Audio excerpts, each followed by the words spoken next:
Hey guys, the Ace, and remember about a year ago when I made that video on cyberbullying about that moral panic movie that kind of failed at being a movie? Well, after reviewing that movie and watching it on YouTube, I was just deluged in my YouTube recommendations for other wonderful movies about moral panic.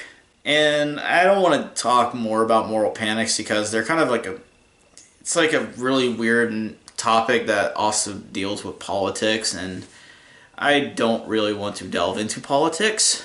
But when I speak of moral panic movies, I think everyone might think of those 1980s movies based off of D&D. Those were very common, and I don't like D&D, so I don't give a shit, but I will say those movies were just all around bad because D&D, while I personally do not like D&D, I don't see why it should have been. I don't see why this whole game just got blown up out of proportion of this evil cult of Satan. It isn't. It's not even close to that. But that was the 1980s. Back in the 90s to 2000s and the early 2010s, we had other moral panics, such as teen pregnancy and pornography and masturbation. If you watched Cyber Seduction, which is a video I did mention a long time ago, this is a prime example of that one. Now I have a little weird one. I don't know if this would be... It feels like a moral panic type movie. It feels like a Lifetime original, but I'm certain it wasn't actually made by Lifetime. But this time we're going to talk about something, but this time, instead of talking about a moral panic, we're going to talk about an actual issue. Prostitution. Yep, that's what we're going to be talking about today. So, let's say we take the moral panic of prostitution and sex work in general, and then we add in the awful elements of cyberbully, where we barely had any likable characters, but we're also going to pick out the two likable characters in that, so we have no likable characters, and all the cheesy, awful acting in there. And then we're going to combine that together. Then we're going to mix it up a little bit. And now we got this walking abomination called Walking the Halls.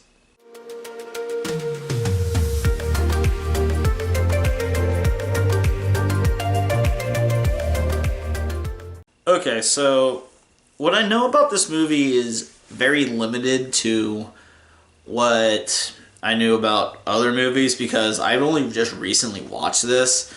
I haven't really dug deep into it. For example, when I was scouting around IMDb and stuff, I couldn't really find a publisher, so I don't know if this ever aired on TV. It possibly did.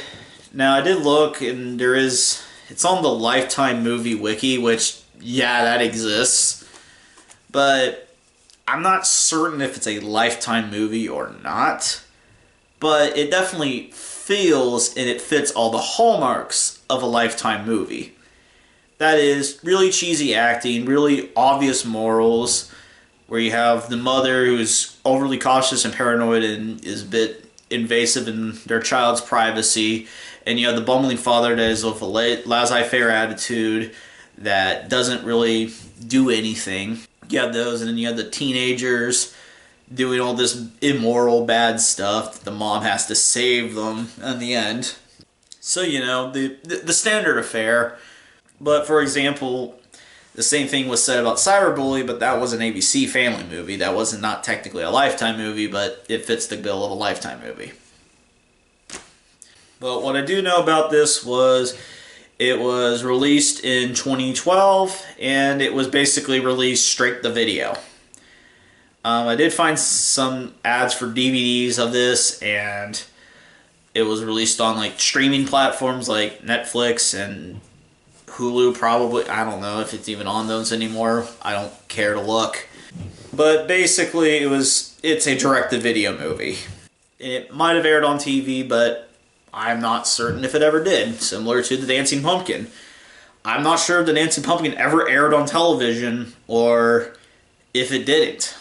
Yeah, I just will not know. I just don't know, and I don't know if I probably could find out, but it would be really hard to find because I'd have to go back to like forums from the early 2000s and see if anyone actually, if it aired or not. Then again, you're going by word of mouth, so it could be weird. It's the same thing here, where I could ask, was this ever aired on television? And you might get yes and no depending on who you're talking to. So with that very limited one, let's just hop right into this mess. Okay, so we started out with a bunch of exposition of the main character, Casey, talking about the decisions. Meanwhile, we get B-roll footage of scenes that will and will not occur in this movie. It's fucking weird why they have this. Now, I can understand using some footage of the movie that will happen, which it did. Use some of them. You'll see which ones later. But other ones that was never used. So it's like, did you have additional footage? Because on one hand, if you show all that footage, you'd just be considered lazy. But on the other hand, if you have a bunch of footage that doesn't appear anywhere else in the movie, it's like, what the fuck even is this? Anyways, we cut to 1 month earlier, right when this all happened. And we're immediately introduced to a really crappy rock song that is a little on the nose for what these characters are about to be doing.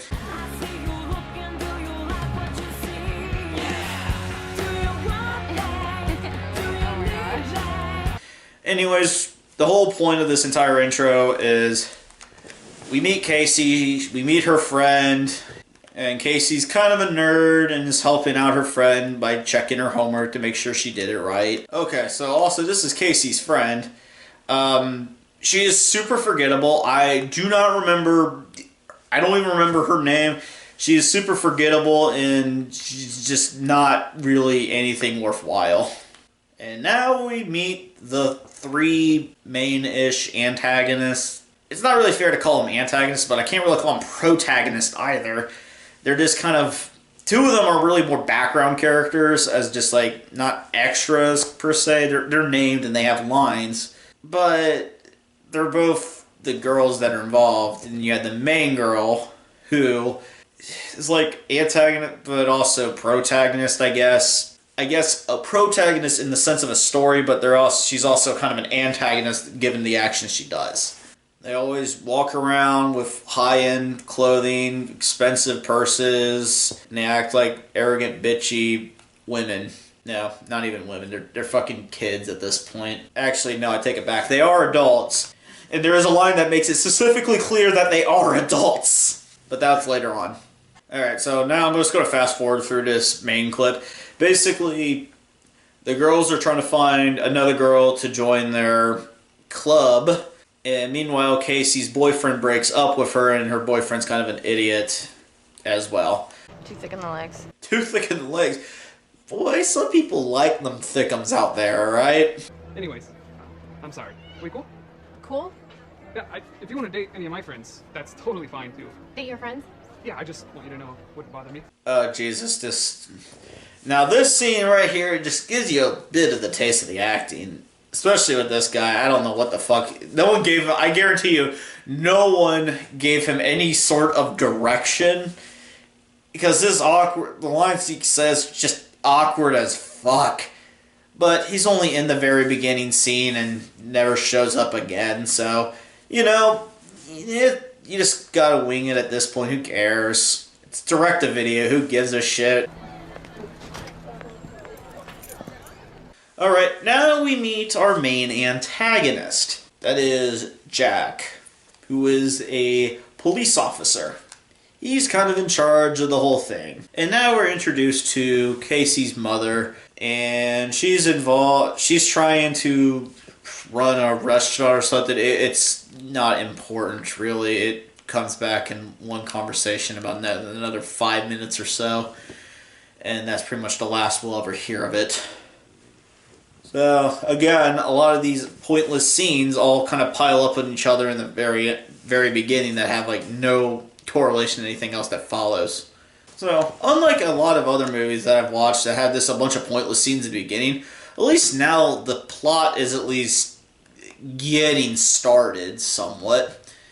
Now we have the main girl here, Amber, who is the main antagonistic force behind Casey, where she kind of changes in the end. I know, spoiler, but then again, you're watching my movie review. It's always going to be a spoiler.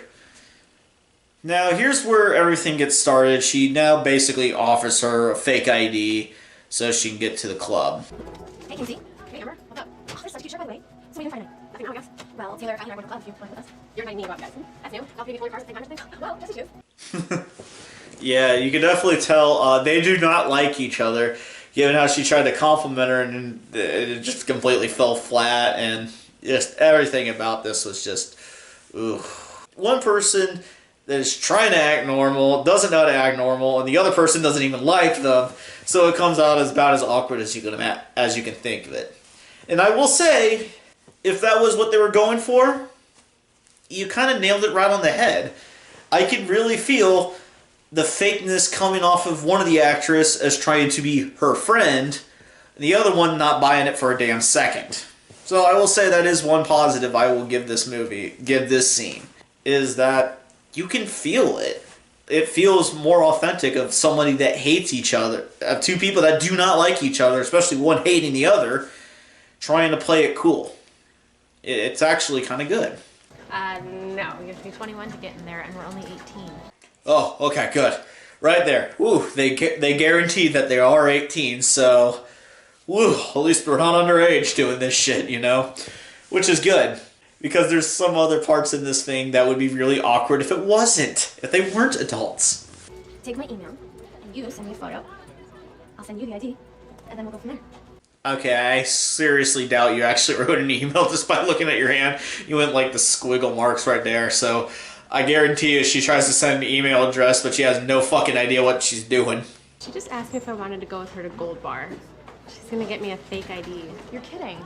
Can she get me one? Well, okay then. That kind of shows you what this character is like. Her Casey's friend really only more cares about herself, just given by that one line, and then later on that she keeps popping in and out of existence for. She only cares about herself. She never really gave a shit about Casey. I don't know, you know, A+ friend right there. But then again, she's barely in the movie, so who cares? Now we meet Casey's father, who is a prick, really.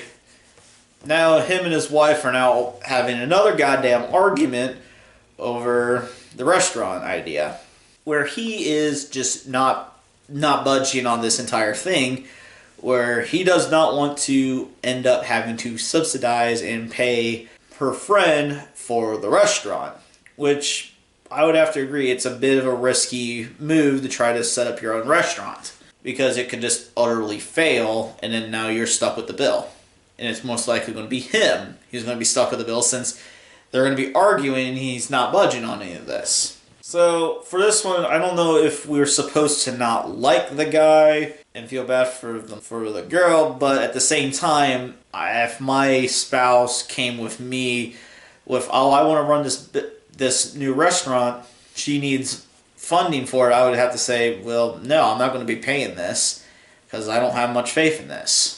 But this is just one of the many things of why I despise both of these characters, is they just act like self-absorbed assholes throughout the entire movie. He said, I'm not gonna let you and Maggie dig us into a hole with this stupid restaurant idea. But that has nothing to do. Yeah, it kind of does, though. I mean, if you're going to afford to send your kid to school, and your kid is a senior, so you don't have a lot of time left, so why would you dig yourself into a hole before you send your kid off to college? That wouldn't make much sense.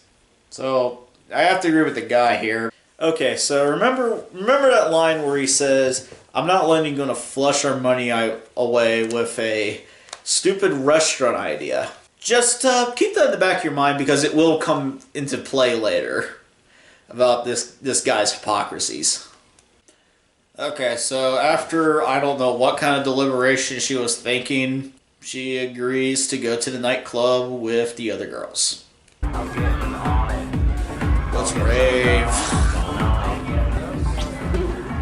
You're gorgeous. They didn't kiss at all. They did like the Spanish thing where you would like You. Max, this is Casey. Hi, Casey.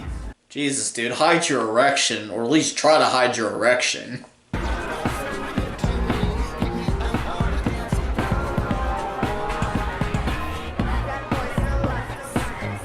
Yeah, I don't understand why people dance like this, if you could even call it dancing. I don't know. Also, is that guy wearing a plain gray t-shirt and a blazer? I mean, is he trying to fall off a rip-off Nostalgia Critic, just with even less style?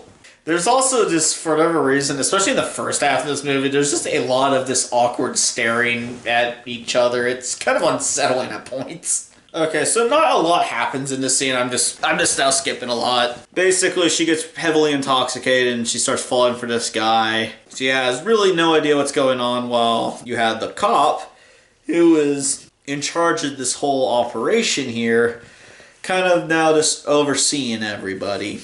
And now we have the Asian chick, what is her name, Kelsey or something? Now she's basically now blowing a guy in the bathroom. Well, let's take a status of where we are. We got the main pimp who was sitting there at the bar drinking a bottle of Budweiser. We got the newbie getting completely hammered with another client. We have his bottom bitch also talking to her while the other person is off doing nowhere, and then the other one's blowing a guy into the bathroom. Progress. Chloe's in trouble. Wait, Chloe? Who the fuck is Chloe? Did she just yank someone's drink? What the fuck? I didn't know she was a hooker, alright? Do not call her that. Come on, guys. We know the rules. She's not a hooker. She's a call girl. Unless she's dead, then she's a hooker. No, Cyril. When they're dead, they're just hookers. He doesn't have that kind of money.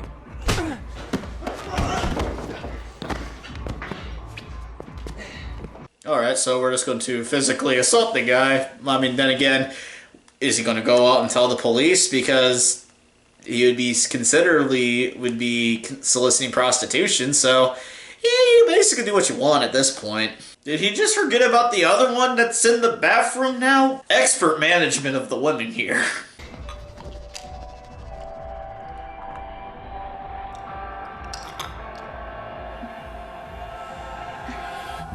I swear to God, I did not edit that super choppy edits right there. That was in the movie as is. Also, I don't know what the fuck she's taking, but it's probably some illicit substance, but why would you take 2 giant fucking horse tablets of that? That's just a bad idea. Oh my god.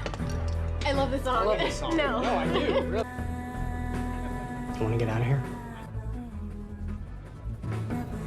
Okay. Why would you ask to leave right when her favorite song has been playing? So, yep, they go to the hotel room and then they fornicate. I mean, what were you expecting, really? So after that life-changing event, she comes back home, argues with her parents over staying out late and driving drunk. Which, yeah, you should never drive drunk. And then now we get the standard, typical mom, over-concerned mother, which I won't even say over-concerned in this case, because I'd be concerned as a parent if my kid drove home drunk as well. And you have the father just not fucking caring or taking a way too laissez-faire attitude to something this bad. So after that, the mom now snoops around on her husband's phone. So I'm not really liking the mom, and here's why.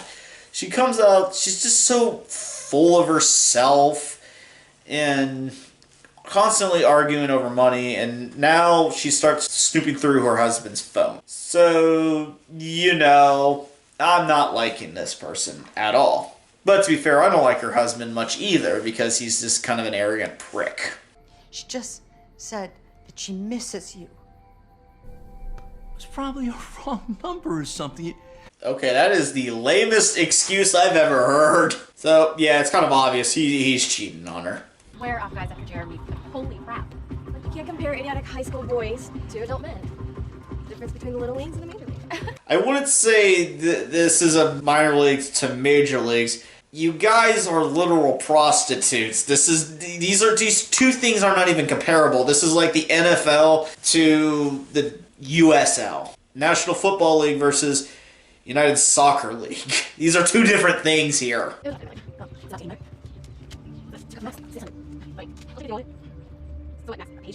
makes me what, a prostitute? No, it makes you smart. No, it makes you a fucking prostitute. There's nothing wrong with what you did. Legality, morality, I guess you can also argue morality. Now, I'm not saying all sex work is bad. It's just the problem is in this case, it is just so ripe for abuse of what could happen to her that in this case, what she's doing isn't very good. Neither do we. We sleep with guys because we want to. No, you don't. The money's just a bonus. No, it's payment because I guarantee you that Jack guy may not be completely forcing you to, but he holds a good amount of power that basically forces you to do it. It's no different than if he took you out and bought a $600 bottle of champagne at dinner. I mean, both of those would possibly be legal because those are two compensated things that would both be considered prostitution. If you perform sex in exchange for cash or usually items, that's considered prostitution. That would be illegal unless you're in those registered brothels in Nevada. Yes, Nevada's the only state that it's allowed. The whole laws regarding it is just fucking wild. So anyways, she's now off to do that. Now she's debating if she wants to even continue to do this. Meanwhile, the wife now decides she wants to be divorcing her cheating husband, which I have to agree with. It would be a good decision because he is kind of a piece of shit. But she will soon discover something really terrible. Did I say debate on what she wanted to do? She just wanted to give the money back to the guy. So the only important part of this that will come into play a little bit later is that she goes back and then he hands her the tickets to her favorite band that had that song that she liked to it, I guess. I don't know. So after following her friend's advice to look at their bank accounts right before she decided to divorce him, she found out something really terrible. He has moved all of the money, which, depending on how much of the money there is, that could be either allowed or prohibited by the bank in the institution, because there's only so much money you can pull out of savings every month or so before you start getting penalized for that. Mostly because banks use your saving account as capital on loans, while your checking account, they can't because it's so fluid. And now, right as Jack and Amber are about to do it, he gets a phone call from Max. Max is one of my best clients, Amber. She's new. She didn't know. Yeah, well, maybe you should have explained it to her before she came to the club. Yeah, I was kind of wondering why she didn't explain what she did. Jack actually has a point here. You should have probably told her what she was about to be in for. I mean, kind of give her some hints and subtleties. Then again, she probably wouldn't understand half of this, but still, you probably should have warned her before you got her into the club of what she would be signing up for. But again, if she would have realized, no, this is illegal, and would have said no. So I see it from both sides, but it was really stupid of her not to explain any of this shit to her. So he's about to go off her right now, which I was kind of rooting he would do because I really do not like half these fucking characters and I wanted to end the movie early. But go figure, I'm never going to get that pleasure ever again. Wait, don't. Okay, just let me talk to her. Okay? She's gonna shoot her mouth off, Amber. I promise you she won't. I know her. How do you know her? She doesn't like you. She knows you because she doesn't like you. How do you know anything about her? So now we get the main confrontation between the wife and the husband. Remember when I said I was kind of supporting the husband? Yeah, flush everything out down the toilet with the husband. Yeah, he's a piece of shit now too. So we had a character that was sort of kind of in the right. Now he's going to be completely in the wrong too. And you'll see why in a second. Because that's not your money, that's our money, and that's the money that we've been saving for Casey's college fund. So, okay. So, this part confused me a little bit. They had money in the checking and savings, like a basic bank account, right? That was the money they were saving for Casey's. Wouldn't they put Casey's in a special account so that way they don't accidentally spend it? So, remember when I said he wouldn't invest anything into the wife's idea for the restaurant? So, what he's decided to do instead is to invest it. Not into like stocks or anything that has tangible anything tangible to it. Nah. Forget about that shit. What about a hedge fund? Exactly. That's why I invested it. What kind of investments? Walter Orr told me about this hedge fund that he made a killing on a couple years ago. I put it in there. Seriously. You put our savings into a risky stock? Can we cash it out? It's not a risky stock. It's a hedge fund. Yes, a hedge fund is a risky stock, essentially. I know it's not technically one of those, it's a lit different, but the thing is, a hedge fund is meant to take risk. So why would you invest all your fucking money into this kind of fund? And yes, we can cash out, but the market tanked, so we just have to wait for a while. But if we wait, we're gonna do really well. Okay, so you invested all your money into a fund that completely tanked in the market, and you want to wait several, what I'm going to presume years, for it to go back up. It could take several months to years. So you take all your family's money that you need to live on and pay off your house and the bills and everything into something that has tanked in the market and is hopeful one day that it goes up. Like hell, you've been managing these people's finances for 20 fucking years. I highly doubt it. I want a divorce. You know that our marriage, it hasn't been working for a very long time. Are you serious? So, yeah, they're gonna get a divorce. And the father is outrightly pissed off because it seems to be, I'm not sure how true this is, but it seems to be that he was the primary breadwinner.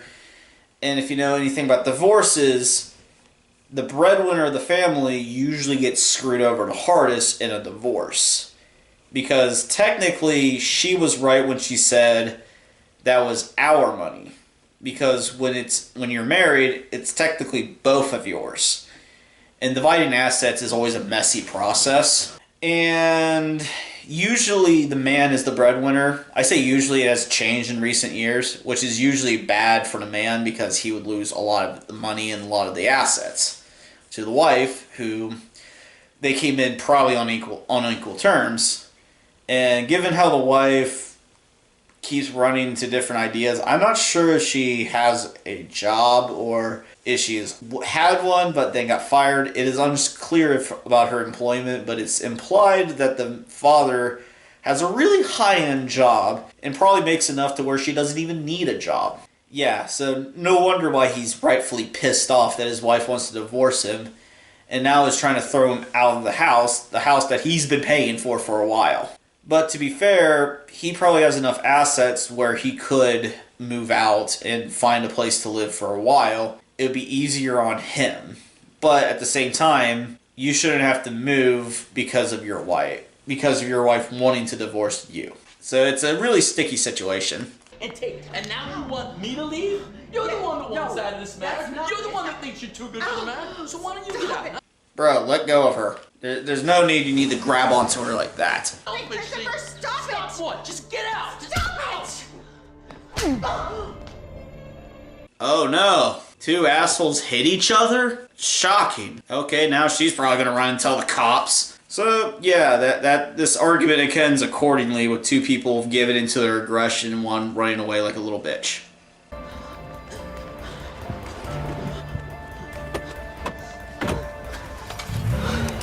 How did you get the keys? You didn't even look like you had keys in your hand or in your pockets. Come on. Do you really leave your car unguarded like that? That's just asking to be robbed.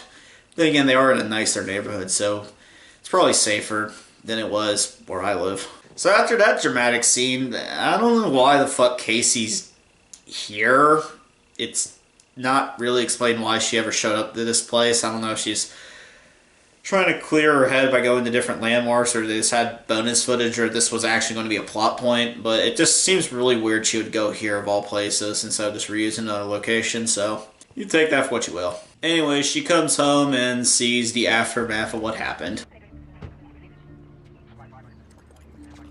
Dad? Everything's okay. What's going on? It's alright, I promise. Please, just Why are you taking him? I promise, everything's okay. Hey, I'm talking to you. Why? Why are you carrying an ice pack? Okay, it's unclear how much time has passed, but I think you should be fine without the ice pack right now. I think you're only doing that for dramatic effect, honey. We were having an argument and he just lost control. Well, I don't think you really have much control either, given how you gave in to aggression as well. Fucking hypocritical bitch. I've asked your father for a divorce. I was gonna wait until after you graduated, but I just can't do this anymore.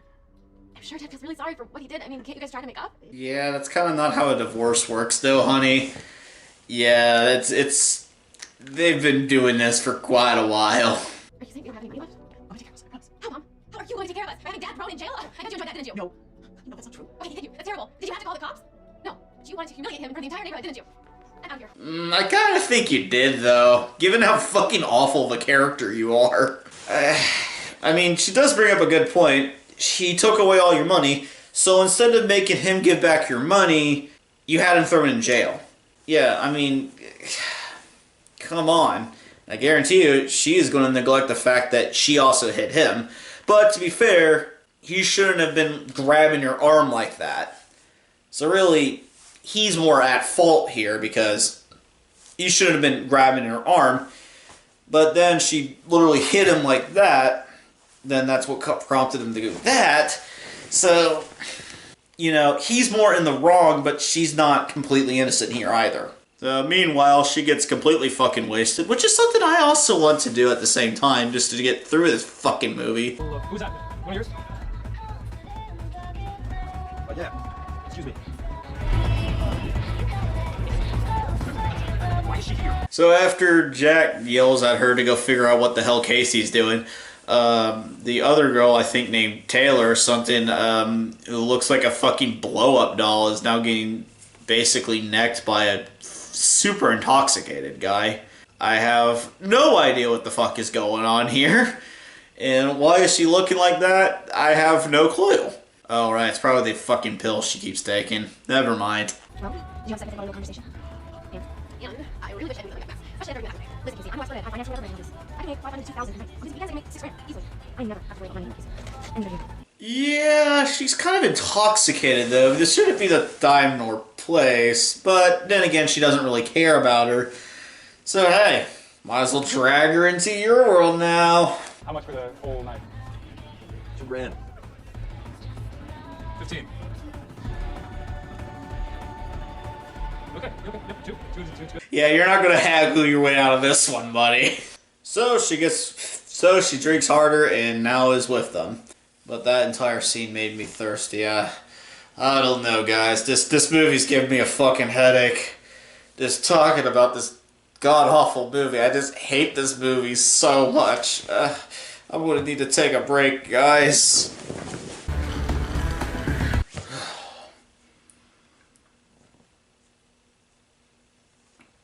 Oh, okay, much better. I don't know, every time I watch this scene I have to make my own vodka soda. That's just Sprite and some New Amsterdam.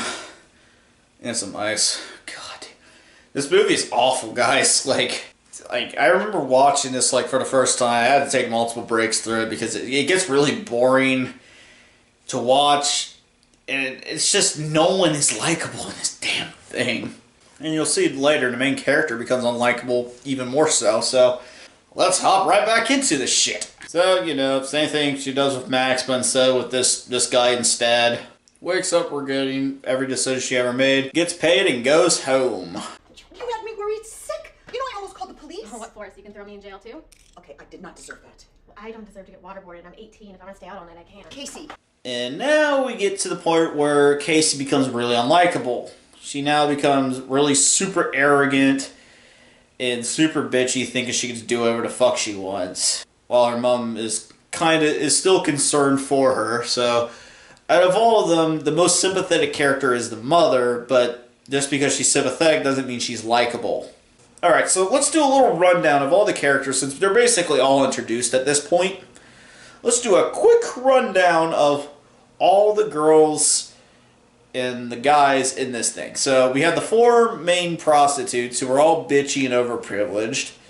You have the main antagonist, Jack, who is just, you know, he's a pimp, he's a terrible human being. You got the mother, who is really nagging and really invasive with her daughter's privacy, but she's at least somewhat rightfully concerned. You had the father, who is really laissez-faire, and who is just a piece of shit. Then you have all the clients who are buying prostitutes, which, you know, they're criminals, so You have Casey's friend who's barely in this thing but only really gives a shit about herself. And then you have all the other side characters that just do nothing or just bat a blind eye to this. So out of all of these, the only person that is somewhat sympathetic is the mother. And that's not good when you hate almost every character in this movie. There's just no way to make a movie off of this. Where'd you get this money? Who gave you this money? Casey, Dad. Dad gave it to me, alright? He asked me not to tell you. We just want you to give back some cash. Since last week before he went to jail. Keep half. Technically it's yours. I mean, to be fair, you did say you have no money. And when you say stuff like that, it sometimes makes the kid feel bad because they don't really contribute anything. It's not the kid's fault. But I know when, for example, for me, when I was a kid, we were a little tight on money and always wanted to go out and earn money to try to help support, but my parents would never have accepted it, you know. They said, this is your money. Don't worry about us. We'll take care of everything. Figure it out. And then my dad started working more and more hours, and he got good, and he got paid the big bucks, and now we're sitting much better than we were back when I was a kid, back when I was like 15 or so when I started working, like more and more hours and stuff, and started earning money. And I offered to help support, but they never accepted it. So I can see why, if that was the reason why she handed her the money. No, I mean, it's not the reason why, I don't think. But if it comes from a more pure sense of heart, I can see why she would want to support or think she needs to help out her family because now they have no money. And the dad's not going to want to fucking share. So the next scene, she just completely blows it all on dresses and all that kind of shit. Okay, so remember everything I just said about her wanting to help support and all that? Flush that down the toilet. I was giving her way too much credit. This whole scene is just her and her other whore friends just buying shit off that one. She's fully embraced the lifestyle of a hooker. I'm sorry, I mean call girl. So now the mom snoops through her daughter's room. When I first watched this, I thought, wow, she's just a privacy-invading mother. But after seeing her carry that kind of much cash on her, when she never did it before, and her coming over hungover or drunk, now would be kind of a suspicious thing. So on second look, it's not unreasonable for her to do this now. After the cop does a drug bust, I know that's kind of funny that the pimp, who was a cop, does a drug bust on one of his prostitutes. I just now realize how kind of ironically funny that is. Now Casey asks just really awkward questions, like shit you shouldn't be asking, honestly. And the other characters are giving her a lot of looks. Whoa, look at you. Barely recognize you. Hi. Where you been? I haven't seen you in forever. Funny, we haven't seen you in forever either. Did you talk to Amber? About getting me the fake ID? Seriously, that's the only thing you fucking care about? Not how have you been, we haven't seen you in a while, what's been going on? No, can you get me my fake ID? God, even her friend is unlikable. Jesus. The people we don't even get to see very often, I don't even like them. It's about her. Never, why are you dressed up like that? What's been going on? Okay, was that supposed to be a day for night shot? Because it looks like very late evening time, but it's implied that she's sneaking out at night. So they literally just use a day for night shot? What the fuck? Jesus Christ, you women are just the least subtle women I've ever fucking met. Trying to sneak out, and then she's not so subtly trying to follow her. Jesus Christ. You guys don't even know the first thing about sneaking out of a building. So I don't know if it's just me, but if I always look behind me when I drive. Wouldn't it be suspicious if a car that was following me throughout the entire neighborhood and throughout my entire voyage was following me? Especially if it was a car that I would recognize as my own. Wouldn't you want to throw him off or something? Throw him off the trail? But then again, she is not really intelligent. Let's be real here. Here, she's blonde, about this tall. She was wearing a black coat and some heels. Can you please tell me where she went? We don't give out that type of information, and I don't keep tabs on everyone who walks through the lobby. To be fair, that guy could just literally just been like, I have no idea. I don't know what you're talking about. I don't know who the hell you're talking about. I don't keep tabs in the lobby. Sorry. Also, the Baxter guy there is also probably paid by Jack and the other clients to keep quiet, so he's also not a very good person either. Let's be real here. What are you doing here? You know, maybe if you looked in your goddamn rearview mirror, you might have answered that question yourself. Why are you here? I went to a party. Well, the concierge over there has implied that you've been here before. He's right. I have. A lot of people throw parties here. Jesus Christ, could you even try to lie? Max is the one that gave you the money. Okay, fine, yes. Max gave me the money and the concert tickets. Are you satisfied? They're gifts. Max and I are in love. No, you guys are seriously not in love. Okay, how old is Max? 28? And no one sees a problem with this. And Jesus Christ, I know I'm sounding like a fucking concerned parent with this shit, but doesn't that strike you a little bit odd though? It's just I can understand some people like an age difference, but the age difference they need to be over a certain age for me. Like for example, a 22-year-old with a 32-year-old, I think is more acceptable than an 18-year-old and a 28-year-old. But then again, I don't really like that much of a time difference. I mean, at least it's not illegal, it's just highly dubious. And you are still living under my roof. Well, that can change right now. I'm moving out. Excuse me? Goodbye. Don't follow me. Yep, super bitchy now. I really don't like Casey at all either. Where are you gonna go?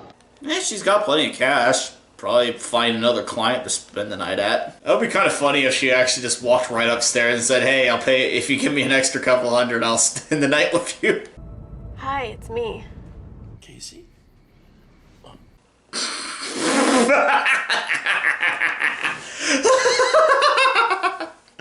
I like how his dad is fucking his friend. No, I take it back. That's just some fucking random hooker we found on the street. Dad, I need a place to stay. What? Can I stay with you? With me? Right now I'm like in my escort's room fucking her brains out. So I don't think you want to come by and stay with me. Where are you? Remember Mike from work? Christ on a bike, you guys are full. Your family is just horrible at lying. Let me just tell you right now. Thanks for letting me crash here tonight. Yeah, of course. You sure it's okay with your mom? Yeah, I'm sure. Jack Daniels and some Chinese food? Yeah, that's my life, queen. That's my life. Cheers to that. Bad mothers. Bad mother. Thanks, Amber. You'd do the same for me. Aw, that's the classic mental manipulation at its finest. Oh, mental manipulation. It's more of it's a tactic to use to get people to do what you like. It's kind of like say, hey, thanks, you do the same for me. It's a common psychological phrase to use to try to help convince people to help you or something. Okay, so then the next scene is also just really drugged out. Basically, now those two girls have to get together so they can please a high roller client, and they will get paid the big bucks for doing so. So anyways, they go to the high roller client, but there seems to be something weird on the horizon about this one particular client. Well. Yep, he's old as fuck. No wonder why he's a high roller client. I love you too. Why don't you do that? I love you too. You're like the principal. So after that incident, she now tries to flee. You caused enough problems already. So if you don't get back inside and do whatever Amber tells you to do, whatever, I will beat you so bad. Maybe months before you recognize yourself in the mirror. You got that? Now get back inside. Wait. That's why I always wear steel toes, buddy. So after that kind of pathetic chase, basically fires and threatens to murder her if she ever speaks of any of this. And if you think I can't pull this off, think again. I'm a cop. I know exactly how to get away with murder. Okay, knows how he says he knows how to do that, but there's a couple of flaws later on in this movie during the climax of this movie. So just keep that in mind. Anyway, she now runs to Max, her one true love. but finds out something else. Oh, hey Casey. Gonna join us? What were you expecting? He's a fucking regular client. What, you think he's only faithful with you? Don't be fucking ridiculous. Okay, now there's just a scene of her just walking around. I guess this is kind of like some of the footage they took for like the very beginning scene, but keep in mind, some of the scenes that has been shown hasn't happened yet. So it's like a bit of a weird edit that they have. But regardless, she's walking around California. I don't know, maybe it's LA, I think. I don't know. Fucking walking around East LA, yeah, that's a great idea to walk around as a fucking small, frail white woman.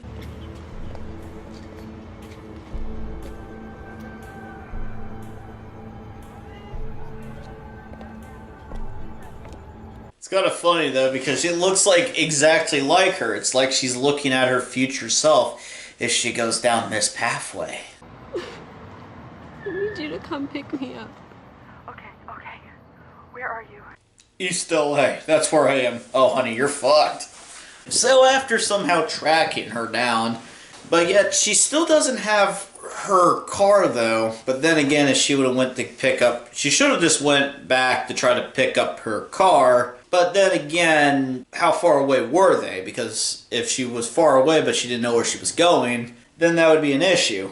But if she could have quickly gone out there and got her car and came back, unless she lost her keys because she left them in Jack's vehicle, then yeah, that's kind of a problem. From school? Oh, we can't talk about it. Listen, come on, stop. All you say is that they're dangerous, and if I say anything, you can't do this. They're gonna do it to another girl. Somebody just stand up to them. They'll kill me, okay? So just stop it. Honey, they threatened you? What do you think? The fact that she's super cagey and won't tell you anything, and she said, they will kill me if I tell her, what part of that doesn't make you think she's been threatened? God damn you bimbos. Then we're going to the police. Oh my God, no, definitely not the police. Promise me you will not call the cops. Yeah, what the fuck are they gonna do about it? They barely believe half the people that actually report actual crimes nowadays. Especially if you're in fucking LA, that police department's just notoriously corrupt. I don't want to tell them I'm a prostitute. Honey, they deceived you. They pulled you into something you didn't want to do. Well, here's the thing, though. You might have been coerced, you might have gotten out of it, but at the same time, maybe not, given coercive consent laws in the United States. Now, what does that mean? Coercive consent means you agreed to do something, but you were more or less coerced into it. You were basically forced to do it. Now, in a lot of countries, they have laws against that, and if you were coerced to do something, you're most likely let off the hook. United States doesn't really have one of those. The main reason I know that is because of Kiefer Neary and Nixium. For those who don't know, Nixium was a kind of like an umbrella corporation. It's like a MLM type thing that then turned into like a sex cult, with especially with DOS, where he was like the leader of a bunch of women who would basically be their slaves and stuff. He was in charge of that, but he was finally arrested and thrown into prison. But if you looked at the charges that he was hit with, almost none of it had to do with DOS. Seriously, because the United States is behind with coercive consent laws. What that means is basically because the woman's consented to doing that, even if they were coerced into doing it, the fact that they consented to it in the United States, and the laws of the United States, that would mean they consented and no crime has happened. Even though in reality they were forced to under... So, we're a bit behind the times on that one. And given the United States law with prostitution and all that, the fact that she would admit it could actually bite her in the ass, and she could also face criminal penalties as well because of her involvement and her active choosing of it, even though she was not really in the right mindset, or she actively chose without any coercion, even though there was coercion in it. She might still face some issues depending on that. But then again, it depends on state laws and stuff. So her fear of going to the police might be she might get in trouble. Also, she threatened to kill him, and the guy is part of the police department. So, you know, you're kind of triply fucked there. Let's just move. Let's just get out of LA. I don't want to live here anymore. Holy shit, I guessed correctly. We were in LA. Holy shit, I did guess correctly. She probably was on the east side of LA.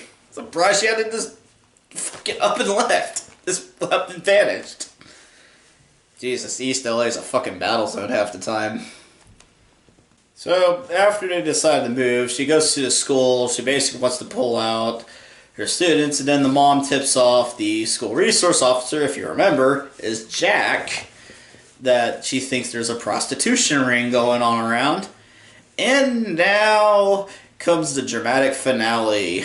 Alright, so now Amber and Jack are now planning on murdering their parents because Jack is a man of his words and now is going to murder Casey's parents and Casey herself. So, what's the plan here?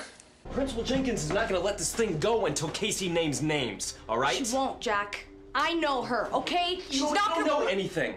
I mean, yeah, you really don't fucking know anything she's doing. I got this from a black market gun dealer last year when I stopped him for a 505.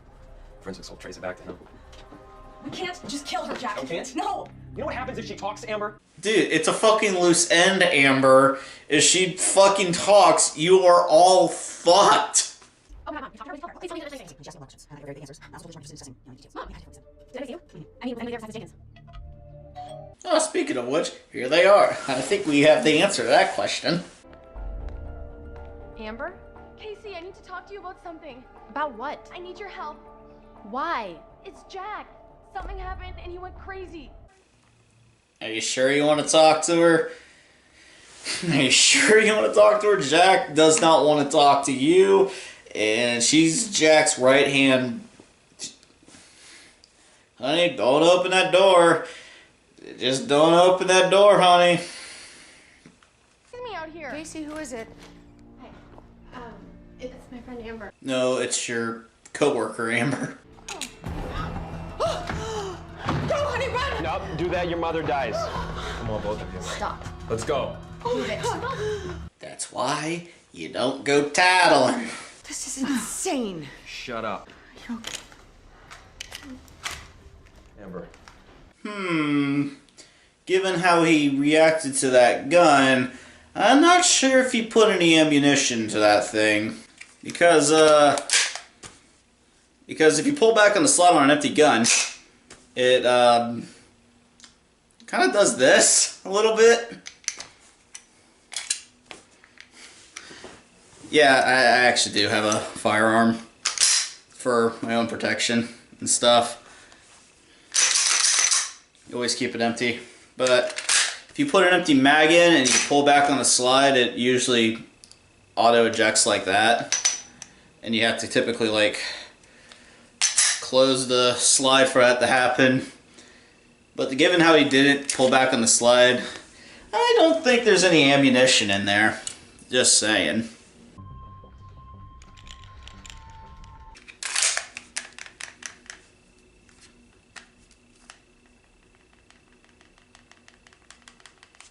Yeah, just by the shaking of the gun, it doesn't sound like there's any ammunition in there at all.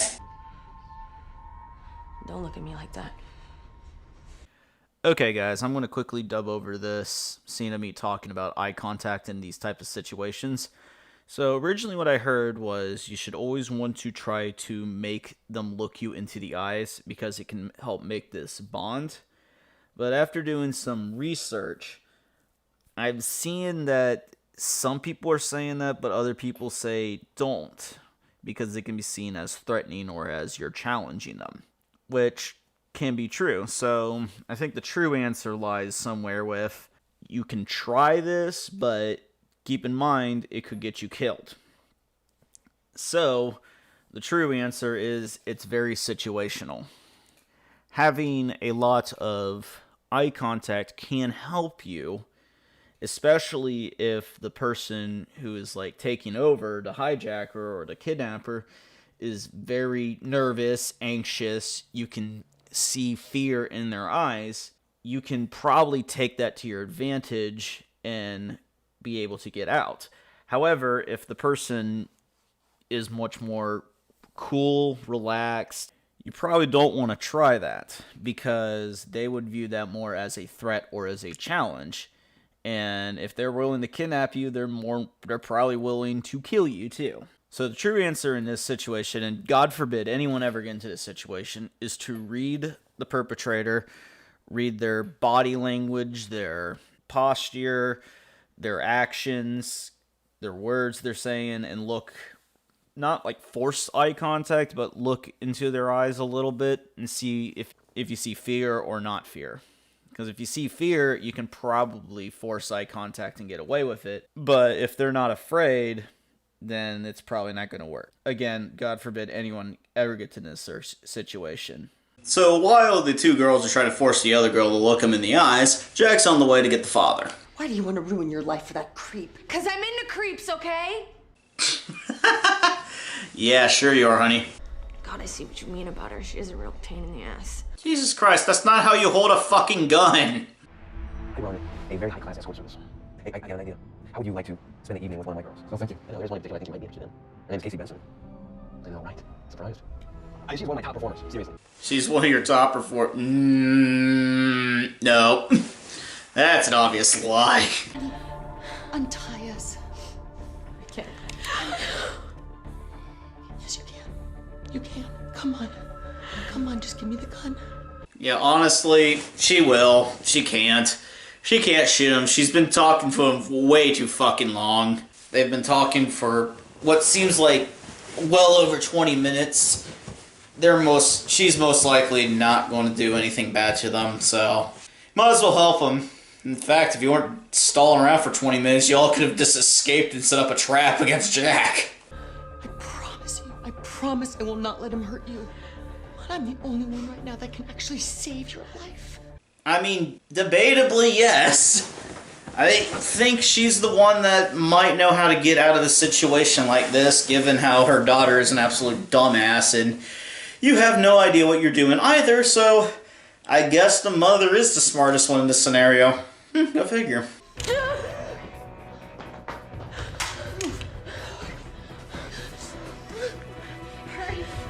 Weren't you given a knife or anything? Couldn't you just, like, cut the rope like that? Grab a kitchen knife and just start hacking away at the ties that bind? Like, for God's sakes, people, come on! So you're gonna shoot your wife? What? And child. And kill yourself.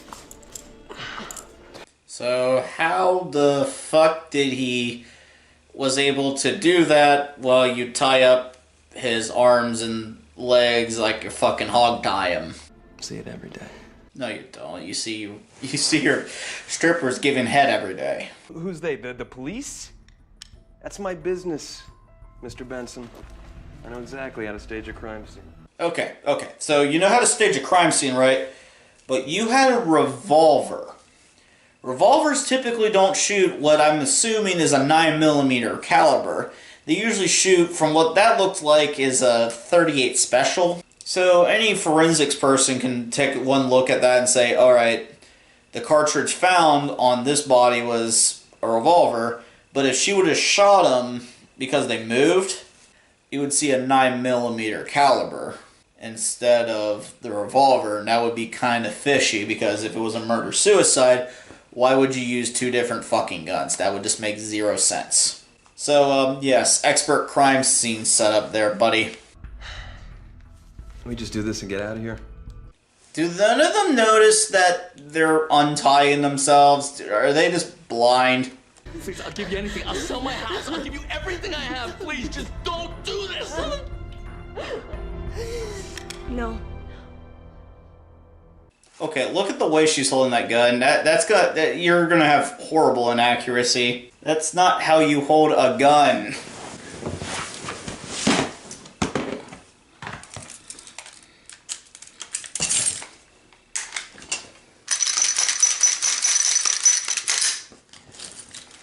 See, this is how you hold a gun. See how my hand, like this, wrap around, second one wraps around like this. When you hold it, You have your two fingers like that, put the finger on the trigger and squeeze. Aim down the sight, squeeze like that. And when you're resting, you never hold your finger on the trigger, you don't squeeze it through like this, just fingertips. You always hold it on the side like that. I don't know what holding it like that is going to really help anything, and you don't want to cross thumb like this. That's just going to fuck up your hands. So, you know, proper gun safety.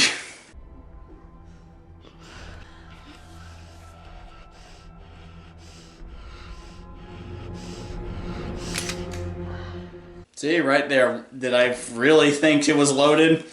Now, if a magazine's shaking like that, and given how he didn't pull back on the slide when it was an empty mag, really?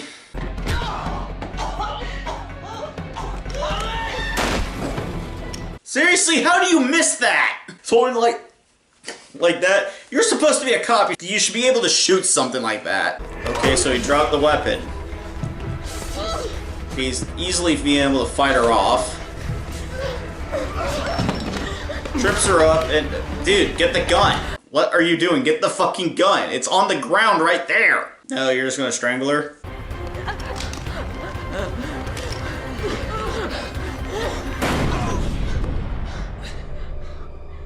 Yeah, maybe you should have picked up the firearm that you dropped, because you also had two other people that wanted to kill you.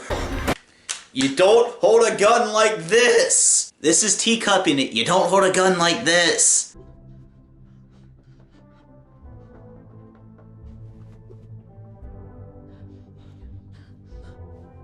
Huh. So I was kind of expecting him just to, like, you know, bolt back to life. But no, he actually fucking died. Well then. You thought he would wear some type of, like, body armor protection or anything, but no, he fucking died right then and there. It was Amber's first offense. The judge agreed she was coerced by Officer McConnelly, so she received 5 years probation. Yeah, there you go. Well, she might have been coerced by him, but she still got probation instead because she did accompany him on fucking murder. I don't really know what happened to Amber after. Does it really matter? She tried to fucking murder you. Why would you want to ever hear from her ever again? Kylie's family basically disowned her. Wait, so is her name Kylie? I thought it was Chloe in the other one. Did the actress just flub up the line? Kylie. What was this? Are you happy with yourself?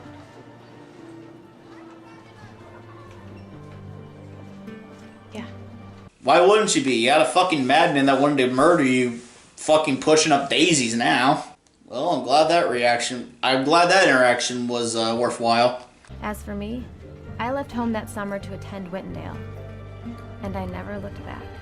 Good. I would imagine you want to look back. Like how it says the players, but there's only like 4 of them. Okay, so apparently it was Kylie, but it sounded like Chloe. What the fuck? Okay, so apparently the copyright belongs to the Johnson Management Group. So that was Walking the Halls. It was not made by Lifetime, but the Johnson Production Group. Which, when I said I found this on YouTube, it was under their channel, where they upload a lot of their movies, and this just fits all the hallmarks of it, and it's not far off from the other catalog of other movies that they have under their umbrella. So, what did I think about it? What did I like? What did I dislike? Well, there was a lot to dislike about this. For example, you had every character in this movie was just some degree of unlikable. Some more so than others. And then you just have the moral of don't be a prostitute, just kind of like throw it in there. Now it shows you why you shouldn't be one, or the dangers of becoming one, which, yes, it's a very dangerous job because you don't know who's out there. But the way that they depict it is just super ham-fisted, super over-ridiculous, and is the cheesiest and most awkward shit I've ever seen. What would I rate this movie? Really about a 3 out of 10. It is painful to watch at times. It has a lot of overacting and underacting in it. It is just not a good movie. Now, is it the worst moral scare film out there? No. But in terms of moral scare films, while I really dislike the movie, I will agree that it's not the worst one. That one still has to be Cyber Seduction. It has to be the worst moral movie. because of just how ridiculous and ham-fisted it went about portraying porn addiction. And that one also dipped into a lot more of the religious aspects of it instead of an overall more secular morals about it. This one at least didn't devolve into religion, so that's always good. Neither did Cyberbully, but Cyberbully failed for other reasons too. But which one would I rather watch, this or Cyberbully? This one at least had more interesting action. So this one was a bit more entertaining while the other one was more safe. But at least then, Cyberbully, I had someone to root for. This one, I could not give a shit about any of the characters. They were all awful characters. And when you have awful characters, it doesn't really matter. You have to have a really goddamn good story. If you're going to have terrible characters, the story at least has to be good. And the story here wasn't very good. I mean, it's your standard movie of trying to break the cycle of being a prostitute, which in itself isn't bad. It's just when you have the no likable characters to follow up on that, it becomes kind of hard to watch and just hard to even root for anybody because they're all awful people. So that was this movie. It wasn't very good. I rated it about a 3 out of 10. It's a bad movie. But is it so bad it's good?